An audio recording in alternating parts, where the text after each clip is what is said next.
Elle Ingalls here at pressure-free.com. Let's see how they'll spell my name today in the transcript if you're watching the transcript. If you're here live, I'm so glad you're joining me. Every weekday at 8 a.m. Eastern, I come on live here to give pressure-free tips, tools, things to help you start your day in a great way, hopefully. And some real honesty, like getting really down into what's causing us to be such a stressed out society today and how you can overcome it. So today we are going to continue a 5-day series on things that prime us to trigger the fight or flight stress response. That is my expertise. I help people break the stress cycle. What is the stress cycle? It is when you release 2 different floods of hormones in your bloodstream that cause all kinds of side effects. The purpose being so that you can protect yourself from an attack. But if you keep triggering these stress hormones, it wears you down mentally and physically and is the root of all chronic disease. So if you have any sort of disease going through time, asthma, allergies, cancer, any sort of ulcers, colitis, all the things that could be happening through time, metabolic syndrome, heart, of course, heart issues. The root is the triggering of these stress hormones. And if we can get a handle on that, I can't promise anything, but I've seen some pretty amazing, miraculous things happen for my clients. Today, what we're going to focus on is one of these things that primes us to go into fight or flight. And the word is meddling. So meddling means when you interject or insert yourself in business that you're probably not needed, but you feel compelled to, maybe you feel responsible to. My husband was the one who helped me create this particular tool that I teach with my clients to be aware if you're meddling, if you're over, again, like really getting into somebody else's business where you don't belong. And I think it's very hard sometimes as a parent, if you are a parent, or maybe you experienced this from your parents growing up, you might have had a parent that just wanted to make sure that everything worked like clockwork. That was me. I'm a high controlling person. I like to make sure that structure is there and everybody's where they need to be on time. And I was pretty organized in that I had a color-coded calendar behind my head in our dining room, where even the parents' color would underline who was taking which kid to which event. We had 3 sons, have 3 sons. So that means that Pete might be taking somebody to baseball, I'm taking someone to hockey, and then someone else is going with a friend, because when you have 3 kids and 2 parents, you're outnumbered. And so we had to make sure our children were getting everywhere they needed to go. It's like you're the cruise director, and every morning I would be at the dining room table saying things like, okay, don't forget, did you wash your baseball gear? Dad's taking you tonight, da, da, da, da, da, da, da. Like explaining the day every morning.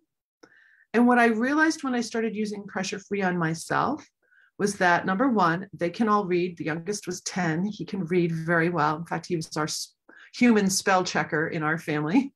Excellent speller. This color-coded calendar is behind my head. They probably know it's Tuesday better than I do.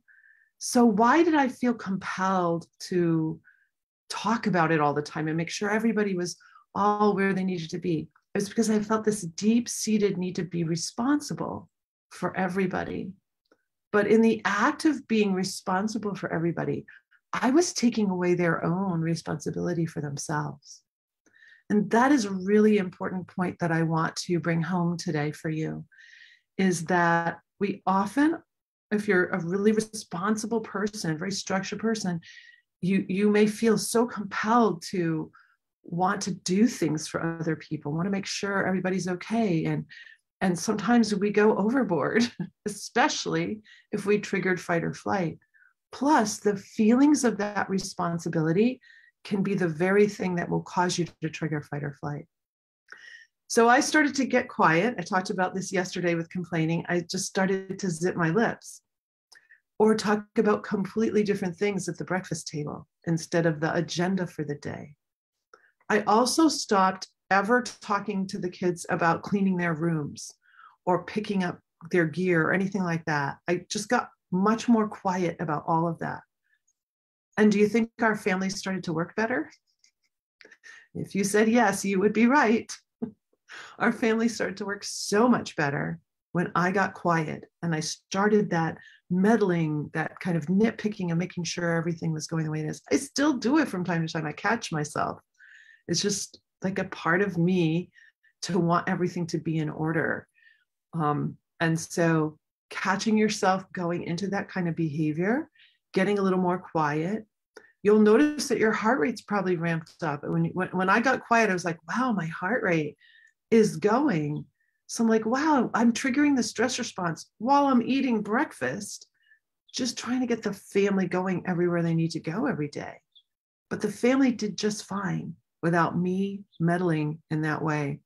So I really started to back off on a lot of things.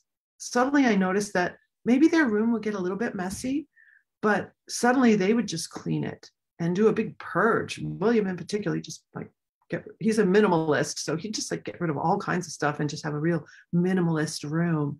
You know, every child is different. Some children like stuff around them. Other children want it cleaner.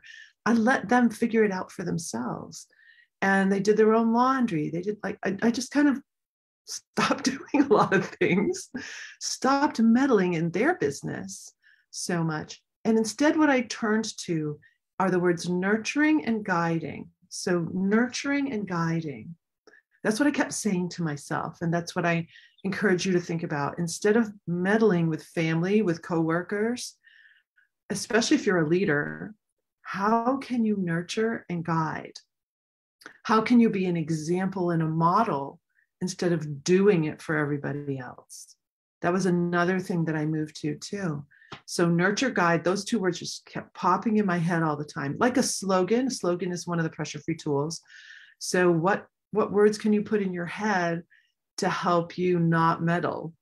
First, you got to notice that you are meddling. So, and acknowledge it. It was hard for me to acknowledge it because of my deep-seated need to be responsible. Responsibility is a huge value for me. And so I had to realize that my job as a parent and my job also as a leader, I seem to do this better, by the way, in my role as an executive than I did as a mom. I don't know what it was. As executive, I remember hiring people for particular roles and just like hands off, go for it. And I'm here to help in any way and here to support, but I let them create programs and do all kinds of great things. And I was just really running the ship to make sure that could all happen. So it's easier for me there, but much harder, I guess, with my own family.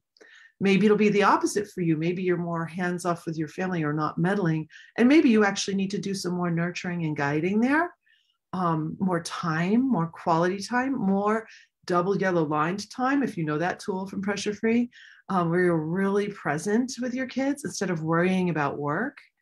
So take a look in all of the areas of your life and see if there's places where you can just back off a little bit. And not meddle so much. So it's kind of a strange word, meddling, but it's pretty accurate for the behavior that I discovered I was doing a lot. And was just so grateful that my husband was willing to point it out to me so I could create as a tool here for Pressure Free, because it's really helped a lot of people to see where some of their relationships went wonky, where some things were just not flowing very well. So I hope this is helpful. Yesterday we did complaining. Today we did meddling. Tomorrow we're going to handle another one. Oh, and by the way, on my feed in Facebook, if you go to my Facebook page, I may drop this on LinkedIn as well. There's a really, really great article on why you don't want to keep sucking in your gut and keeping your abs tight from a physiological viewpoint. So I share the neuroscience behind keeping your abs more relaxed. But this is actually a physiological science-based article that I think is really, really important and really impactful. And just in case you haven't ever seen me work on abs with people, but relaxing abs is the #1 pressure-free tool, because you can't even breathe if your abs are tight. And I like you to like watch dogs. Dogs are fun to watch, because what you'll notice is they never do crunches or sit-ups to keep their abs tight. What they do is they stretch. So if you just tip your head back, you'll notice that the whole front of your body engages. So that's how you can actually tone your abs, and you can keep your abs relaxed when you do it. It's really amazing. It's so life-changing. I use animals for have people see, okay, how can I be more healthy, open, wide, your tail's wagging. And this is another area. Dogs' abs are not tight when they're walking. They're very relaxed. They're only tight when they're scared. And that goes into the neuroscience that I teach too. So if this is helping you, let me know. Please let me know, because it's important that people see these videos. If you know someone who needs it, feel free to share it. You can grab the link separately. If you have an iPhone, you can just click share, grab the link, and text it to somebody. Someone may be meddling and causing a lot of unrest in their home. And this one little video could be very helpful to them. If you want to learn more about Pressure Free, just private message me. Certification application is open. So if you want to be someone that really digs into Pressure Free, learns the method, masters it, and then teaches it to others, again, just private message me and I will get you all the information and we can have a talk together. So have a great Pressure Free day, and I'll see you tomorrow. Bye.